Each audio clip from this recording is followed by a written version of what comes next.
Aner malaken yam kana dialin kontin ba rwani lingwa seme biya kamal ka Nuer online TV channel.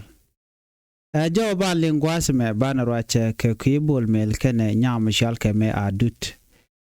Adut salpa ke me yadit te jo mishalat ke kuidien goro de koran palping ke liengde ke dua badan en chalat ke je. Kan kono niam me jira me jidit ka channel. Kan Nuer online TV channel go jen wojin der subscribe ka de notification bell der jet wine ko bleren kon to gwas me bike chwa mala jige an wala shanka jandang rawido ngwan ka pay badak ron kin dang rawide jandang rawide diech bana me le ro gwas bana jeling ko te ke te lat ka ro diende de rande ro palpin ka leng den jo banling roñ me chagor gadjan ki jang lat kenen wona Bull mel kan congratulations kan jalar adut self-akid. So ajen bukono kwena gwas makuraja mene. Ala bull mel jen rami momila mala gorn shang ka Twitter. La mala Twitter ki la mala gore long bajo da baje ling te dong wala gore la gore baka ka Facebook no ka bagar gwanda tengwan. Ano la tin lat karodian la ka la da ni siang ki bodor ba jogor antem che togono ne ka gwase da ne sha nyam shal ka me adut kirmi yadit ni me kwaja kwan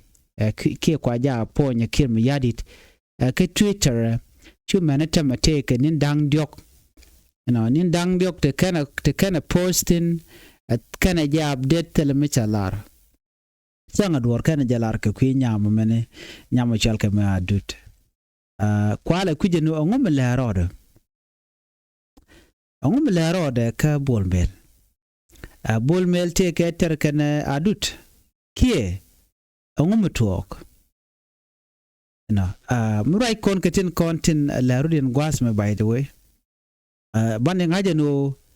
ala adut kana bolmel awa me le rode awa charge nok along a bull mel and ode adut der la kwer ka ta dan la jekeje remors but chan men gwich ta dan e chi nyam shal ke me adut charaikeje me chalat nyam nat la speech dan e chetop me charach rewiki juba adut chemen chino ne ajane be lekese gwan be jakamogwa no siajore siajeling roja kwen roja gwa jana jogono ne shanglat ke jor betel mlarek jana shanglat ke jor belat jor mo malat ke jor ke je ne be jakam gwa janen ba beta dan sha kume chaje deke je ken citizen ne tin won be jakam gwa mujakon kode adut kirma yade roja ko shagwan sha relationship da kana net ko la citizen wi ka Sudan chaje yar ajene be jaga jagwa be kule jaga jagwa ka do bedien no mugui kona me ko korun tun wan ci kirma yadi cetere kwara la ramanonga be jawuch baramanong be jawuch alo ci kirma yadi tara mako trust ka kuma president ki legacy take a question mark en wo nene en che manen wo de kan jako bala magwa der te ka bake bukan ne jako jam je ko antam ne ko gwaze da ne che kwarche je ci ko di ala ngaje no kir mele de ke liu tele je leki sim magwa mi be ban pin ma jende bar tam che joy ka nyaade en wo nene jenete ka tan wan long te be chol te ba kam je South Sudan do the speech reveal several things that may compensate for any professional or personal weakness. Ko chegwi no gwan take a weakness karweje je ajen bede diala kono ya yara gwan bakari alaka. Ado kon gwi no tam right now ba jala jor adut telem balwang telem balel me bigwa but jen take some point need to go to chalat. Ko lada jeno kam gwar kan neti kon la juj bay nyom real ka jaka dealing atama la kir no wal neti kon te kwa ja advice or reke no kaneti goal dong wam ka jabo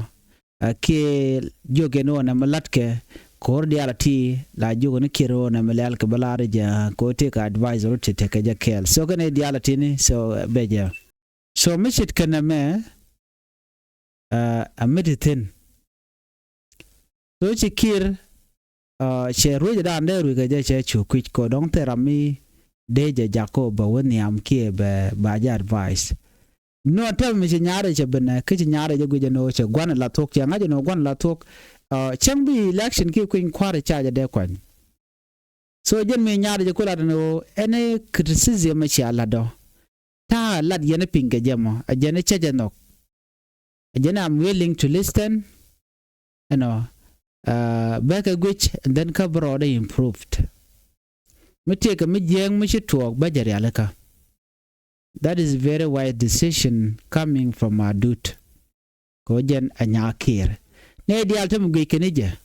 men balat ki men butuok raina mugu kon rajene na mugu kon bol mel ne ga chenge dan ko ga on bol mel a vice president Ramadan and line economic cluster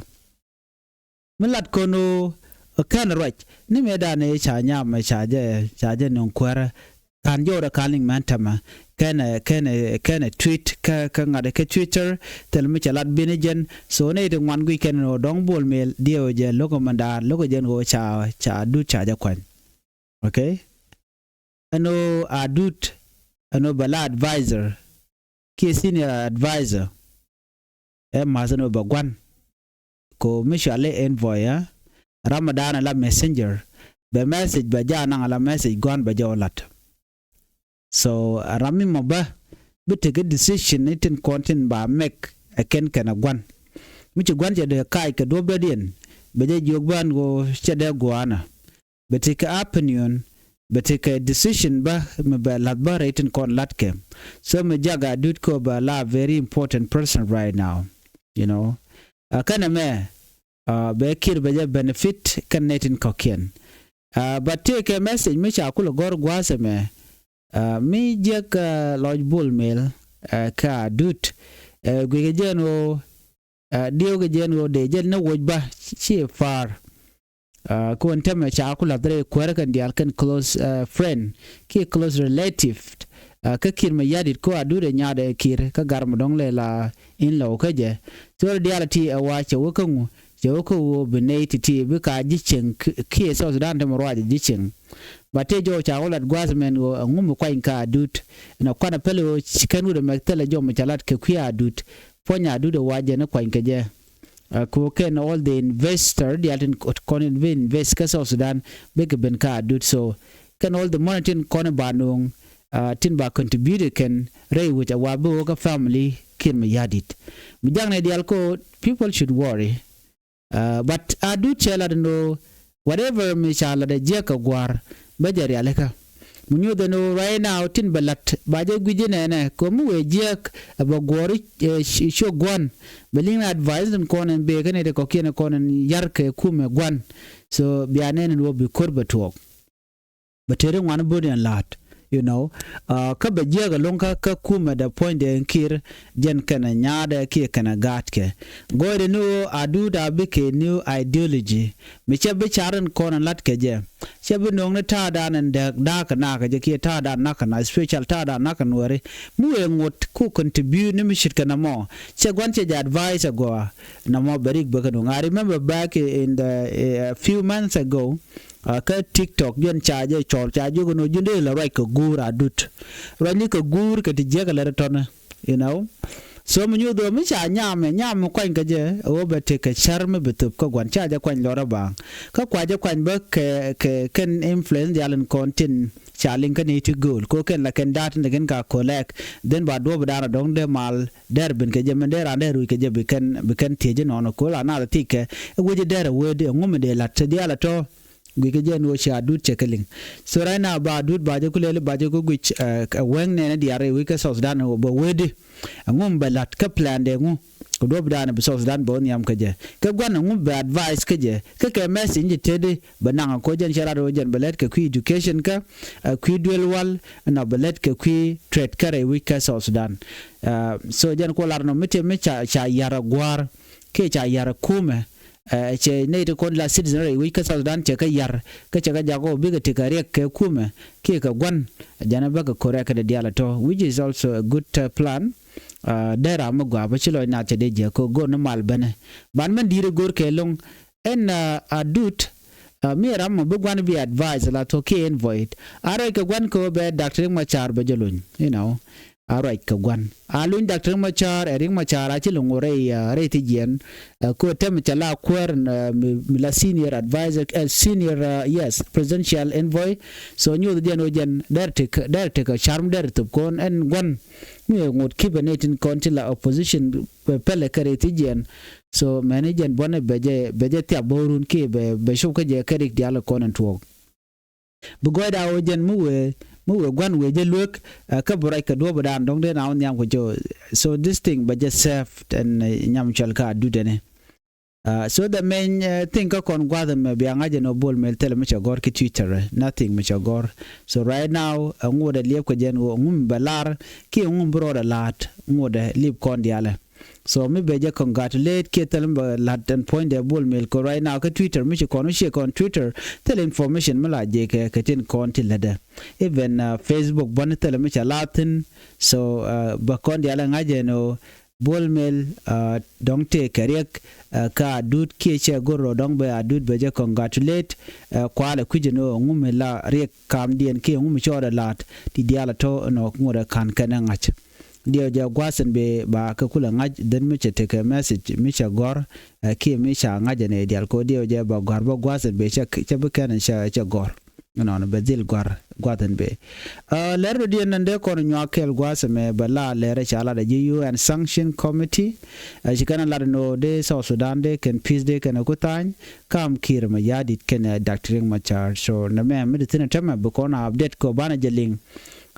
kir ma yadit ken Dr. Machar chala do ken de mal de ken kutan kede ken ceasefire de ken ku san ba ke de ken kapchong la kur dan to re which ka South Sudan United Nations Security Council Natin chalke sanction committee kene kontila na la ka kapchong mi kan ngaje no jinte ke cham je ke ji be ken suspend ke be ken sanction lo chebulat no chalkan parties ne dial tin de re ka South Sudan no de ken ceasefire de ken lat no ka de ken lani 2018 peace agreement jende ken implement on kan telam do dien be South Sudan be jaga jagwa gero ba mal ba jata ken kumitin kon tintere wech ka chol ne ken kon la bon ala bontin kon la bon South Sudan ala part ni dial eno na kangu na kamal na kajeno bi mal beben ala ken chike report ken jek na ke July 1 ka kwi security kama dan tere ka South Sudan la insecurity dan tuɔɔk ta dan shu na ka je ken dial ken ga je ga jan mishol kan tama 2018 reply peace agreement ata en ka je na chile tekarek jen dan entertain tama ka kem ko gor kan de mal derben lo wikir ban she de la bom ka jo dan la je ga je, so namo amichi tuɔɔk te gari cha kulat gwas men ode las leden tema ko de mal derben men yam gor ka jelong a jiwen mondial no de ni kontila fosil de ka mat gwakel de permanent constitution de je tuk back gwar ka de ni kontila of jis de ko re we ka South Sudan, so those are the three things that very important and ko de election de kulat ko election without this three thing she can be let, so me kan ga kon lat ken ni kon la kwara teme tele do mo gwa me be tok, so ko kuje mo chalke kir ma yadit ken Dr. Machar no ladamal Dr. Machar ngai kono no te ke ne de kono la jikware kene de kontin de kono cholo no supporter ke kene de ni ke kendial